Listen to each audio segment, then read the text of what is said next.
Let's catch up on Bad Back McSwain. Dick?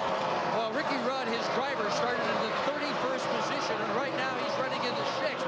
That back was out for a couple of weeks with back surgery. How are you? I'm doing pretty good. You know, I've been standing up a long time, but I'm fine. How about your race car? Can you get some more spots? Yeah, I think so. I mean, the pit crew's been working really hard, and Ricky's driving his tail off. We're happy with our car. We're just trying to be conservative because of where we are in points. And we'll take every spot we can get. He's working on one now. Look at this guy. He doesn't want to take his eyes off that race car even for a second. Followed it all the way around the racetrack while we were talking to him. You know, this year, as we see Kurt Busch, our champion and our points leader coming into Atlanta back on the racetrack. Now he's in 37th position, 20 laps down. But just back to Ricky Rudd, you know, we know it's Rusty Wallace's last year, Nextel Cup Mark Martin's last year. A lot of speculation around Ricky Rudd. He made some very powerful but short comments back in January doing the meter tour in Charlotte. He said, you know what, when I'm not competitive, when I don't feel like I'm competitive, that's when I walk away. I probably won't have no final season last call. Well, the way he's running, looks like he's going to be around for a while. Among the drivers that have had trouble today, you've heard about Bobby Labonte and Jeff Gordon swept up in the wreck early on. But what about Dale Earnhardt Jr.? 1 lap down due to a pit road penalty, lost another lap, just plain got lapped on the racetrack, Matt. He's 2 down. Still 2 laps down, running back in the 28th position. Now, the day as far as points goes, Junior still running in the 27th position in the championship standings, but the car still extremely inconsistent. It was loose early, could barely hang on to it. Then the car went back to the tight side when they pitted on lap 119. Now it's back to the loose side. If you look at his times, it's about 4 to 6/10 a second a lap slower than the leader. Not a good day for a guy many figured would be in the championship fight early on this year. Not a good season so far for Junior. I just think when you think about Dale Earnhardt Jr., you think about Tony Jr., Yuri Jr., and Sr. That's the only crew chief that man has ever had since he's been in racing. I think you took him out of that comfort zone, and it's going to take some time. I'm not saying that there's any problem with Rondo. I'm just saying it's going to take some time. Roush Racing teammates, Carl Edwards and Mark Martin, pupil and teacher. Well, maybe, but Edwards, at least in the Busch Series, has picked up where Mark Martin left off as far as getting to victory lane is concerned. Now they battle side by side for 3rd. But not surprised to see Mark running good here. You heard Matt Yoakum earlier say he's won here twice, but he ran 2nd here in the fall, led a bunch of laps up to near the end, and this is the same race car. But the thing about it, this Mark Martin, it seems like his car is getting stronger and stronger as this race unfolds. And these long green flags, Larry, is what takes its toll on an engine here. These are high speeds, lots of RPM, and this is a 500-mile race. The last 50 miles, 75 miles of this race seems like always catches somebody up with an engine problem.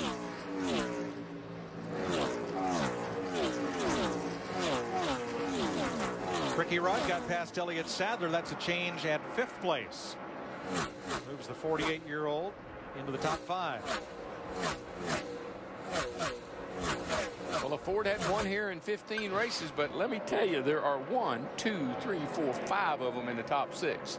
This is Casey Kane in the 9 car. He's in 9th position now. Dale Jarrett in the 88 car. He is 29th, 3 laps down. Earlier in the race, had 2 consecutive pit road speeding penalties under green. That's Scott Riggs just ahead of Kane. They are racing for 8th place. Another good run by Scotty. I'm just pretty impressed. And another guy that's just ahead of him, Dave Blaney, just trucking along here. He likes Atlanta, like we almost won a race here a couple of years ago. Having a great day today. Yep, Blaney came out of the world of outlaws, came to NASCAR, ran some Busch races, got into Bill Davis's Cup car, and anybody who was here that day will tell you he would have been a winner. They not had that hub problem. That gum loose wheel got him. Tell you what, Casey Kane, though, in the 9 car, got a heck of a run off turn 4 the last time, and it looks like he's going to carry it down through 1 and 2, but he's going to fall back in line on the backstretch behind Scott Riggs in the 10.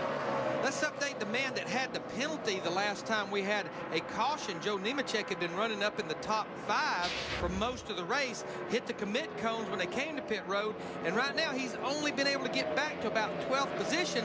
Problem is he's almost a half a lap behind our leader, Greg Biffle.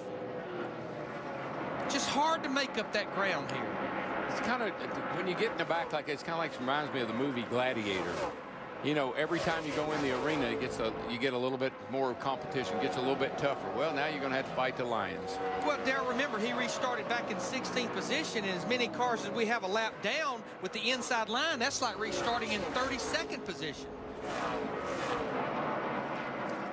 Brian Newman just in front of Nemechek, qualified for his 5th straight pole, but he's going to have to go some to equal his average finish here of 14th. Newman is a lap down in 22nd. Remember the new procedure here: practice on Friday, qualifying Friday night, then you don't touch the car until race time. And certainly Newman had it set up good enough for the pole, but not quite good enough yet on race day.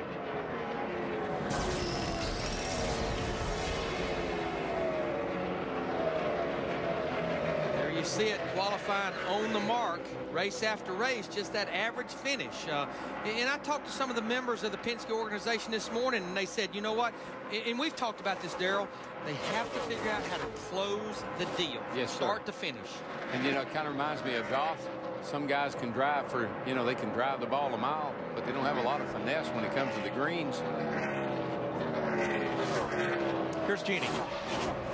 In the 48th minute of Jimmy Johnson, where Jimmy is telling his crew chief, Chad Canals, the car is tight into the turn and into the center of the turn. And actually what it is doing is bogging the engine down, slowing it down. He said we need something in the right rear or a little less in the left rear to help steer the car, planning the adjustments for the pit stop.